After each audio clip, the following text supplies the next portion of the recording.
नमस्कार, मैं chief editor Athar Hussain anti corruption India news से। एंटी करप्शन इंडिया न्यूज में आपका स्वागत है। आज मैं इस प्रकरण को रूबरू करा रहा हूँ और जानने की कोशिश करूंगा इनका क्या प्रकरण, क्या मामला है। मैं पुलिस से ही बात करता हूँ। आपका क्या नाम है?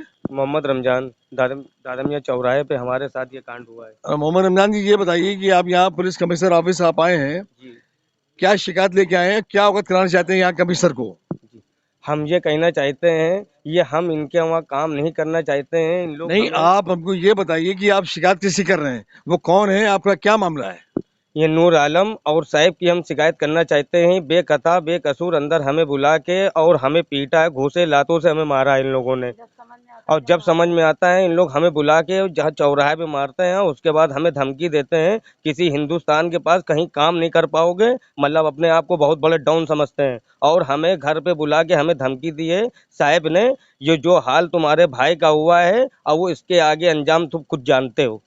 ये जो आप बता रहे, जो भाई का अंजाम हुआ है, वो कौन भाई है, उनके साथ क्या हुआ है? उसके साथ ये हुआ है, साहब अपने साथ उनको लेके गए हैं और उसके बाद साहब हमारे पास आए, कह लेंगे तुम्हारा भाई मेरी फ्लैट की चाबी लेके भाग गया है। उन्होंने झूठा इल्जाम रखा है, कह लेंगे फ्लैट की चाबी गायब होने से उनके फ्लैट की चाबी कहाँ से आ गई ओरिजिनल। तो चाबी गायब हो गई और मतलब कि फ्लैट की है, उसमें आपके भाई के साथ क्या हादसा हुआ? मेरे भाई के साथ हादसा हुआ है, आज तक उसका पता नहीं चला है और पता चला क्या है। हत्या हुई है? हाँ, हत्या ही हुई है, घूसे फाटों से मारा गया है वो, हमें ये उम्मीद है। इन लोग तो घूसे उसकी, फाट ज्यादा चलाते हैं। वो मारा गया, उसके बाद लग उसकी हत्या हुई है, तो उसकी लाश कहाँ है? उसकी लाश जो है वो हो गई, इसके क्या नाम है, लावारिस में चली गई और कोतवाली में मेरी माँ गई थी। मेरी माँ ने देखा, उस कपड़े को देख के बेहोश हो गई, वहां से कपड़ा नहीं लेके आई है। और मेरे भाई का फोटो मेरी माँ के पास है, दादमिया चौराहे पे रहती हैं। तो ये आप आरोप लगा रहे हैं, जिन पर आरोप लगा रहे हैं वो कौन लोग हैं? नूर आलम और साहब दादमिया के हाथे के अंदर रहते हैं। जिन पर आरोप लगा रहे हैं, क्या यही व्यक्ति आपको मारते हैं? जी बिल्कुल, 100% इन लोग यही मारते हैं, बुला बुला के मारते हैं। जैसा कि पीड़ित अवगत करा रहे हैं कि जिसका नाम ये ले रहे हैं, जो इनके आरोपी हैं, जो लोग इनको बेकसूर मार रहे हैं, और इनका कहना है इन्हीं लोगों ने मेरे भाई की हत्या की है और ये मेरी भी हत्या कर सकते हैं और इनको टॉर्चर किया जा रहा है। वो क्या कहते हैं आपसे? वो हमें डराते हैं, कहीं काम नहीं कर पाओगे, अगर कहीं काम करना है इसका अंजाम तुम खुद जानते हो।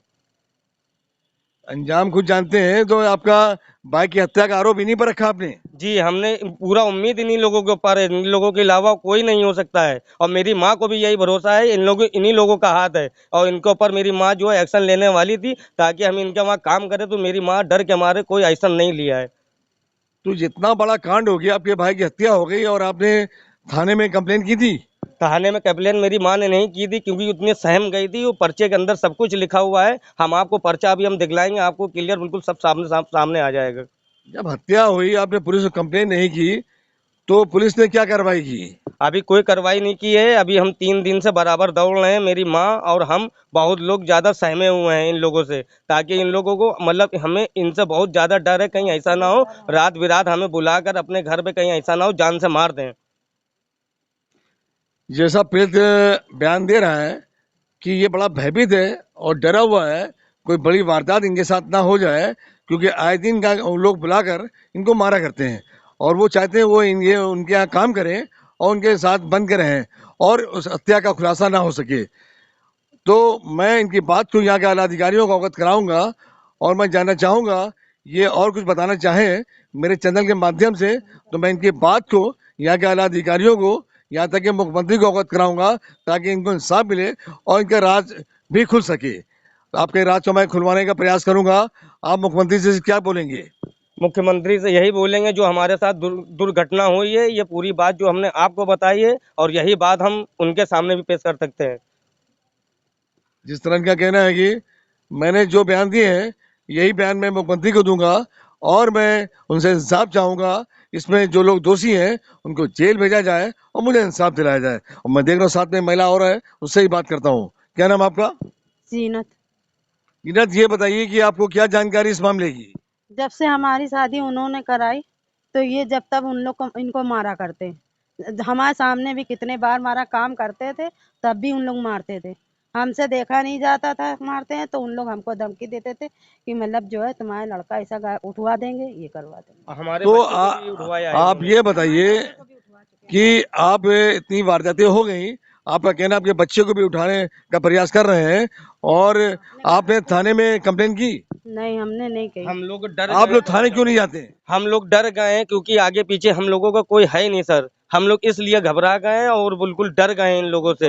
अब हमें डरना नहीं है, मरना है, एक दिन मर के चले जाएंगे, हमें कोई टेंशन नहीं इस बात की। और हमारे साथ जो इंसाफ है वो इंसाफ हमें चाहिए। अब हम लोग इनसे डर कर नहीं रहना है।